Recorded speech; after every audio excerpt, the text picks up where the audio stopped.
Bismillahirrahmanirrahim. Alhamdulillahilladzi awsala man syaa ila maqamin min maqamatil yaqin fa'abbara anhu bilisanin fasih wa tabyin. Ashhadu an la ilaha illallah wahdahu la syarika lah al-qawiyyul matin. Wa ashhadu anna sayyidana Muhammadan abduhu wa rasuluhu as-sadiqul amin. Allahumma salli wa sallim wa barik ala sayyidina Muhammadin imamil wasilin wa ala alihi wa sahbihi wa dhurriyyatihi wa atba'ihi ajma'in. Amma ba'd. Yang kita hormati, kita muliakan para habaib dan para ulama,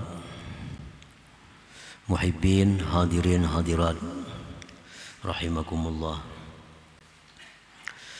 Alhamdulillah, puji syukur yang setinggi-tingginya kita haturkan kehadirat Allah Subhanahu wa ta'ala, yang mana pada malam ini dengan taufik dan hidayah serta inayahnya kita kembali dikumpulkan di majelis yang penuh berkah dan rahmat ini. Salawat dan salam atas junjungan kita, kekasih Allah, Nabi besar Muhammad sallallahu alaihi wasallam, dan seluruh keluarga, sahabat, zuriat dan pengikut beliau. Para muhibbin rahimakumullah, al-hikmatu tsaminatu wath-tsamanun ba'dal mi'ah min al-hikamil ata'iyyah. Qala al-imam Ahmad ibnu Athaillah as-Sakandari rahimahullah wa nafa'ana bi'ulumihi wa asrarih. Hikmah yang ke-188 daripada al-hikamil ata'iyyah, berkata pengarang Al-Imam Ahmad ibnu Athaillah as-Sakandari rahimahullah, nafa'ana bi'ulumihi wa asrarih. Rubbama abbara 'anil maqam man istashrafa 'alaih wa rubbama abbara anhu man wasala ilaih wa dhalik multabisun illa 'ala sahibi basirah. Artinya, kadang-kadang mengibaratkan, menguraikan tentang suatu makam oleh orang yang mengetahui atasnya, dan kadang-kadang mengibaratkan, menguraikan daripada makam oleh orang yang telah sampai kepadanya. Dan yang demikian itu tersamar kecuali atas orang-orang yang mempunyai mata hati. Para muhibbin rahimakumullah,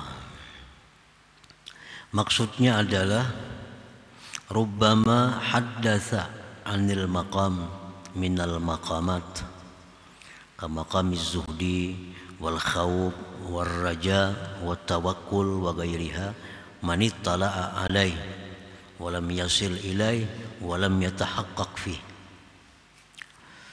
Kadang-kadang membicarakan, menguraikan atau menjelaskan tentang suatu makam, suatu kedudukan dari kedudukan yang ada dalam agama kita, seperti kedudukan zuhud, khauf, takut pada Allah, raja, mengharapkan rahmat Allah, tawakal atas Allah, dan selainnya.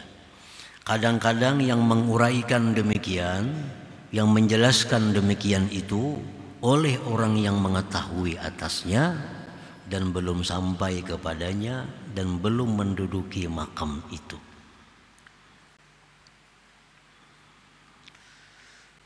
Dan itu adalah sesuatu yang biasa, sesuatu hal yang dibolehkan.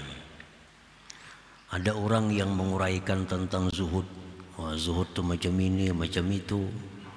Wara macam ini, macam itu. Padahal inya sendiri belum sampai kepada makam yang dikisahkannya itu.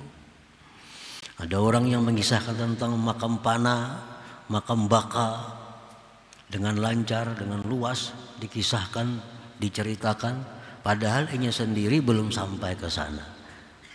Palingnya hanya mengetahui hal-hal demikian, baik dia mengetahui itu dari keterangan guru-gurunya atau dia mengetahui dari kitab-kitab yang dibacanya.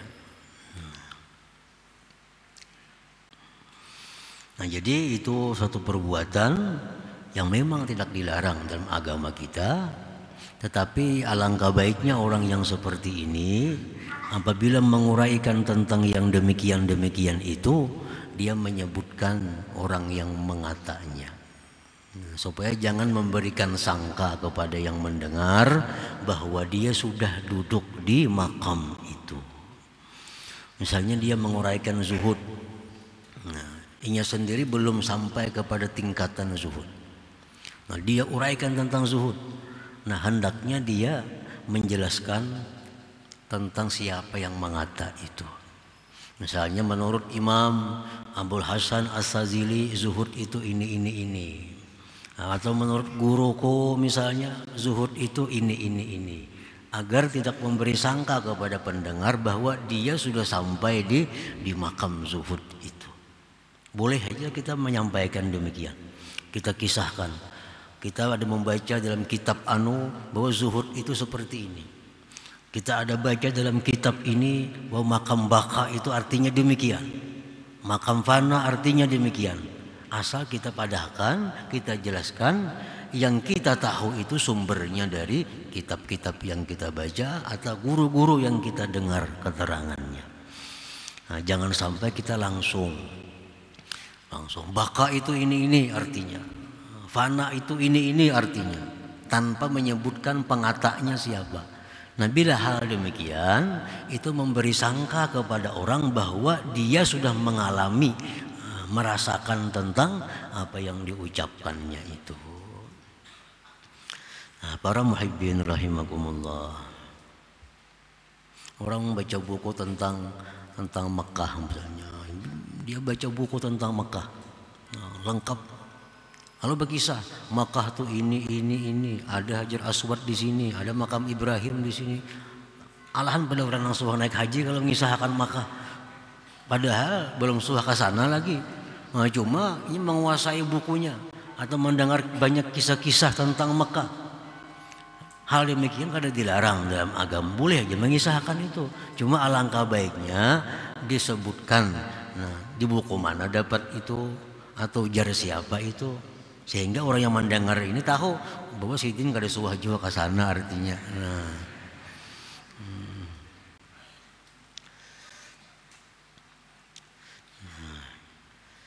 dimaksud dengan rubbama abbara anil maqam man istashrafa alaihi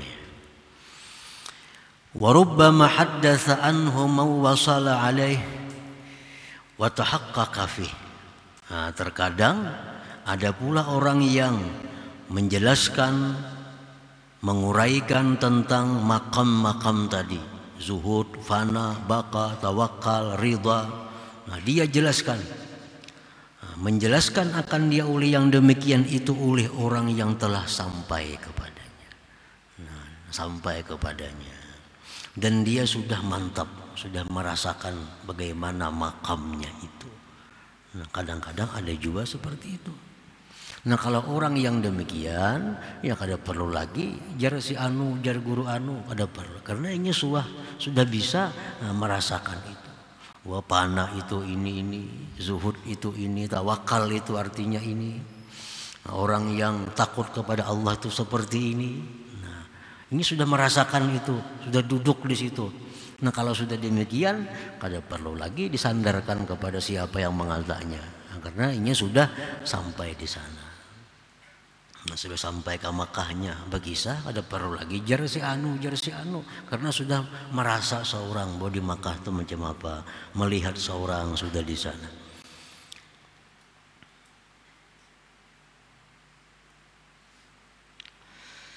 Qadil tabasal farqu baina hadza wa dzak.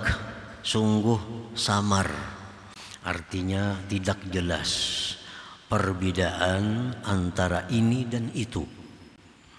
Nah, ini kita sulit membedakan antara orang yang mengisahkan nih, apakah memang hanya sekedar pengetahuan atau dia mengisahkan tuh berdasarkan pengalamannya.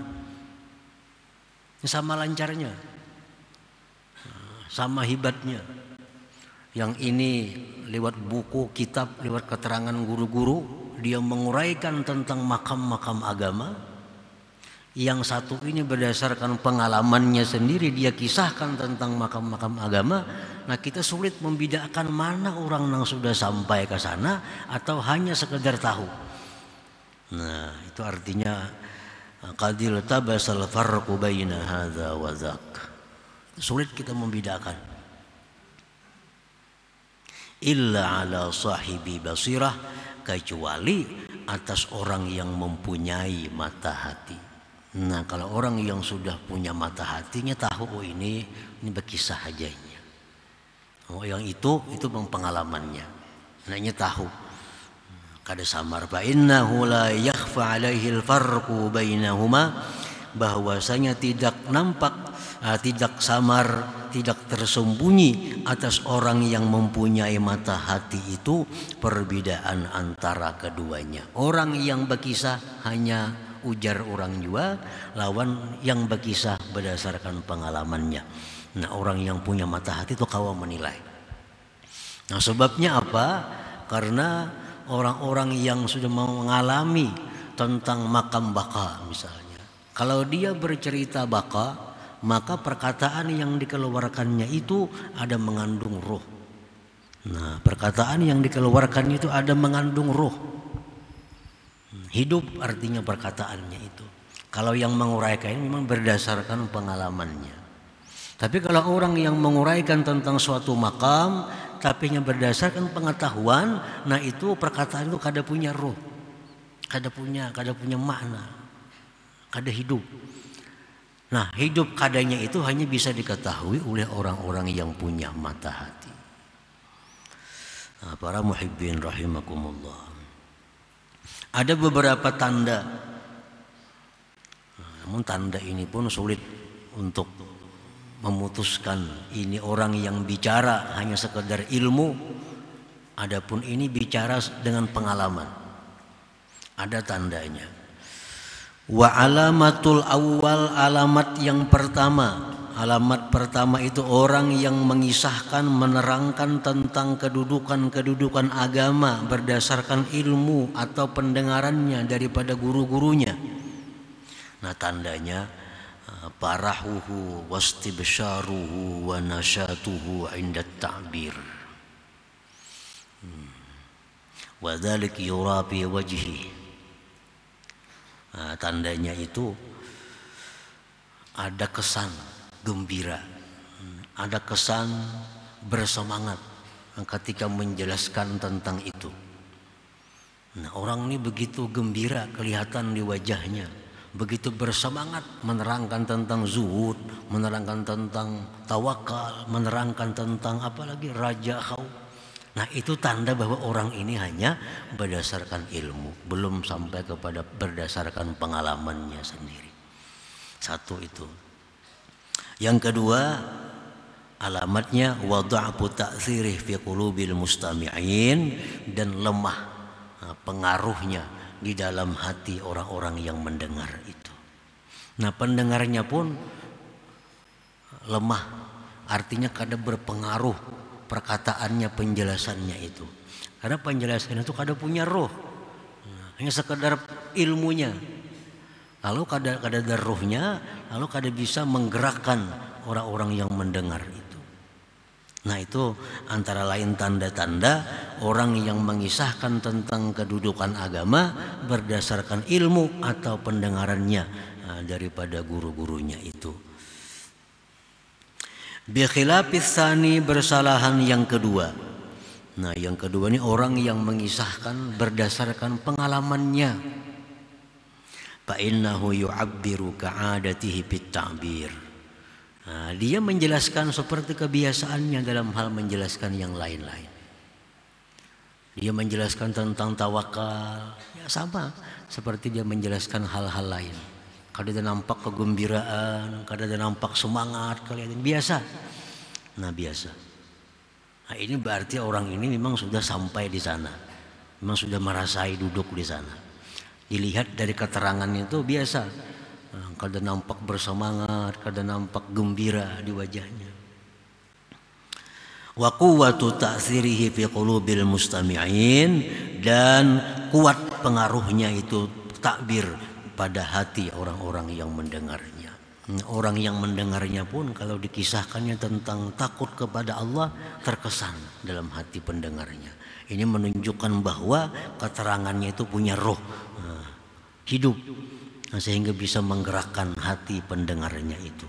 Nah itu perbedaan antara orang yang menjelaskan kedudukan-kedudukan agama berdasarkan ilmu pengetahuan dan berdasarkan pengalamannya.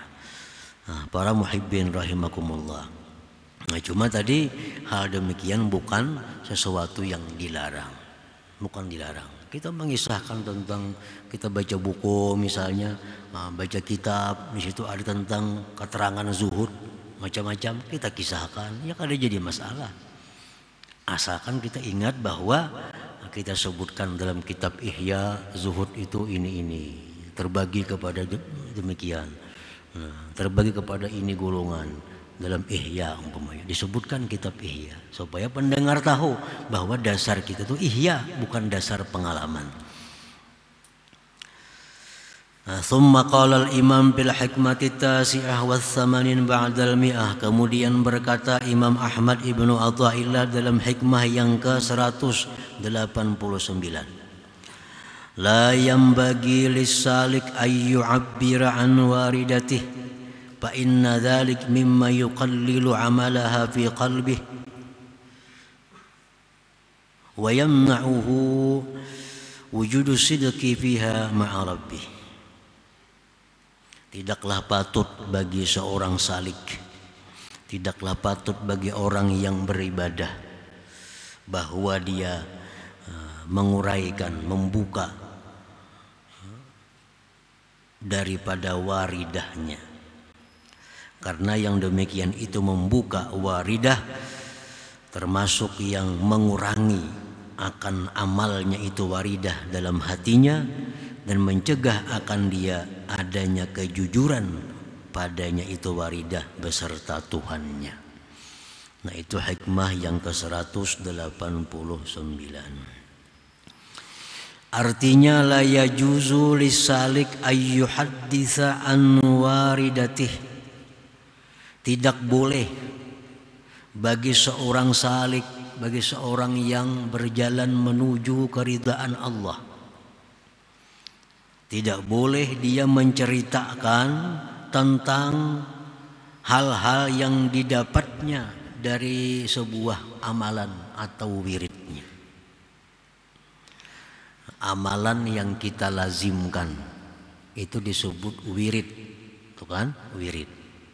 Nah, apabila kita melaksanakan wirid ini, Allah akan memberi kita, Allah akan memberi kita sesuatu yang disebut dengan warid. Jadi yang dari kita kepada Allah namanya wirid, balasan dari Allah ke kita namanya adalah warid. Nah, apabila kita berwirid lalu kita diberi Allah warid, jangan dikisahkan warid itu, jangan dikisah-kisahkan. Warid itu bisa ketenangan hati, bisa kegembiraan, bisa kerinduan kepada Allah. Nah itu warid. Atau bisa ketakutan kepada Allah. Macam-macam warid itu, tergantung wirid yang kita amalkan.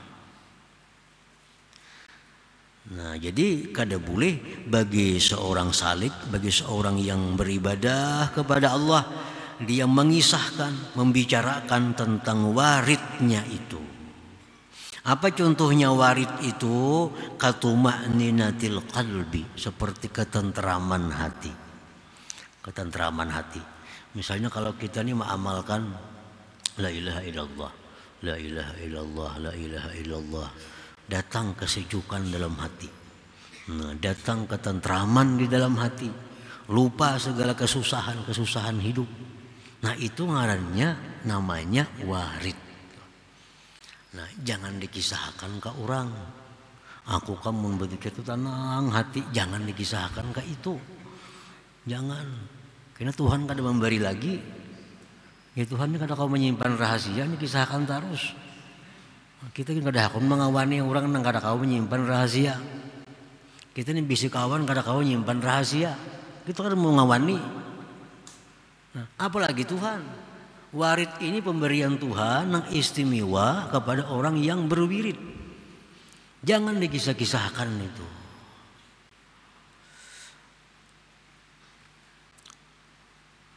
Aku membaca istighfar, membaca astagfirullahaladzim, itu bisa Allah memberi kita kasfiyah, keterbukaan hati sehingga mata hati kita melihat neraka, azab yang disediakan Allah kepada orang-orang yang berdosa. Nah, bila kita baca istighfar, kelihatan neraka oleh hati kita, menangis kita. Nah, itu ngarannya namanya warid. Jangan dikisahkan itu. Kok bilang baca istighfar itu bah menangis tuh bang. Jangan dikisahkan itu. Katuma'ninatil qalbi, seperti ketentraman hati, awil kasfi atau keterbukaan. Illa an syaikhin mursyidin, kecuali boleh kita kisahkan kepada guru yang membimbing kita. Kisahkan. Ulun guru gue kalau membaca ini nah hati ulun asa kayak apa kayak ini. Apakah itu bujur atau kada? Nah, kisahkan. Mimpi yang bagus pun, mimpi pun jar Nabi jangan dikisahkan. Kecuali kepada orang yang nasih, yang bisa memberikan nasihat kepada engkau. Nah, ini mimpi. Apalagi ini warid. Nah, mimpi pun jangan dikisahkan kecuali kepada orang-orang yang nasih, yang memberikan nasihat kepada engkau. Bal yukhfiha, bahkan dia sembunyikan itu waridah. Nah, sembunyikan, wa yasunuha, dia pelihara, jaga. Jangan sampai ketahuan orang nih. Jangan sampai ketahuan orang. Karena itu warid kalau kita sembunyikan hanya antara kita dan Allah, nah itu akan selalu bertambah datangnya warid itu akan bertambah. Kalau kita hari ini la ilaha illallah, kita baca ada ketentraman hati, kita sembunyikan, nah kayaknya kita baca lebih tentram lagi, Allah akan menambah. Karena dianggap Tuhan, oh ini orang amanah, ini orang amanah, bisa menyimpan sesuatu yang berharga yang diberikan oleh Allah Subhanahu wa ta'ala. Lianna nafsahu tajidu bidalik lazzatan wa nsyiraha fataqwa bihi sifatuha fayakillu sababu dhalik ta'sirul waridat fi qalbi bal yatmahil. Karena nafsu merasakan pada yang demikian itu, mengisahkan tadi, nafsu ada merasakan kelezatan, kelapangan. Ini kita dapat warid nih, kita berzikir, kita baca Quran, dapat kita ketenangan. Kita kisahkan lawan orang. Nah, kita mengisahkan tuh ada kelezatan bagi nafsu kita. Nafsu kita senang, kita kisahkan tuh nafsu kita gembira. Nah, maka berarti kita memperkuat nafsu kita. Hendaknya nafsunya ditekan, jangan sampai dia ada lezat, jangan sampai nafsu ini gembira. Karena nafsu bila ditekan, nah dia akan menjadi baik. Kalau nafsu ini dikembangkan, nah dia akan menjadi nafsu. Nah, kalau kita kisahkan hal-hal yang istimewa diberi Allah, kita kisahkan, nafsu ini jadi senangnya. Nah, nafsu jadi nyaman. Itu berarti kita memperkuat nafsu yang ada dalam diri kita. Yang mestinya nafsu diperangi, mestinya nafsu dilawan. Dengan demikian kita jadi memperkuat nafsu. Maka sedikitlah sebab yang demikian pengaruh itu warid tadi dalam hatinya. bahkan bisa hilang.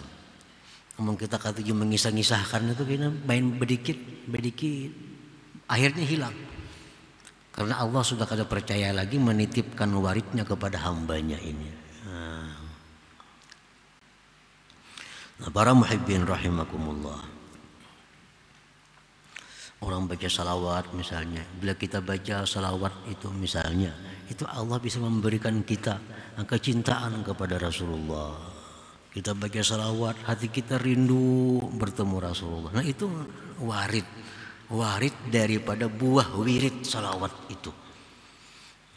Kita baca salawat, lalu hati kita rindu dengan Nabi kita, sehingga mendengar nama Nabi kita senang hati kita. Itu warid Allah, pemberian Allah kepada kita berkat wirid salawat yang selalu diamalkan. Orang kada ahli salawat kada akan rindu dengan Nabi kita. Disebut nama Nabi pun kada jadi ada apa-apanya, karena jauh daripada wirid salawat. Nah bila orang tuh berwirid salawat, misalnya 100 sehari salawat, nah itu akan diberi Allah warid. Nah warid itu berupa kerinduan kepada Nabi, bisa kesenangan bila disebut orang nama Nabi kita. Itu ada anugerah dari Allah, jangan dibuka kepada orang-orang lain. Jadi as-saliku fi hali sulukihi ma'murun bi kitmani ilmihi wa amalihi wa hali waridatihi. Seorang salikin itu pada waktu suluknya itu diperintah menyembunyikan ilmunya, menyembunyikan amalnya, menyembunyikan keadaan waridnya itu.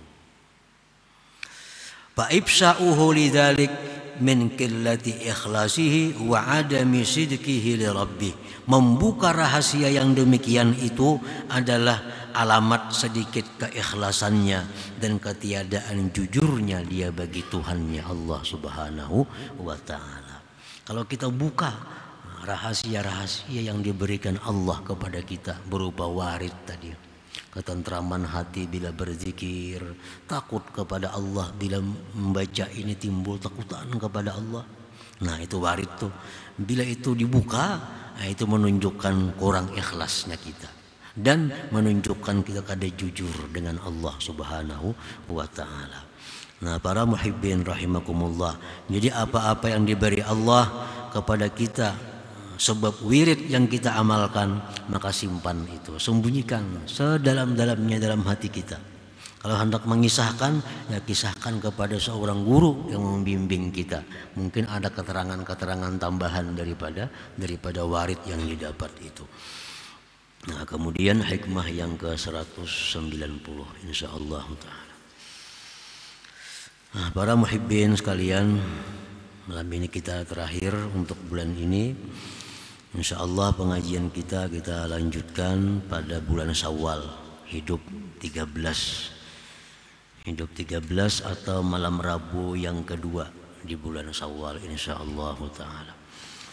Ila hadratin Nabi sallallahu alaihi wasallam, al-Fatihah. Iyyaka na'budu wa iyyaka nasta'in.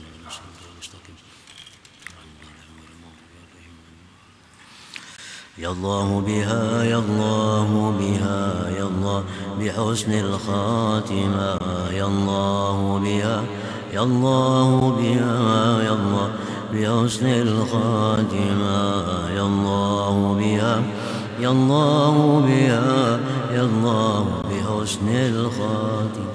فيا أيها الرجل منه شفاعة صلوا عليه سلموا تسليما اللهم صل وسلم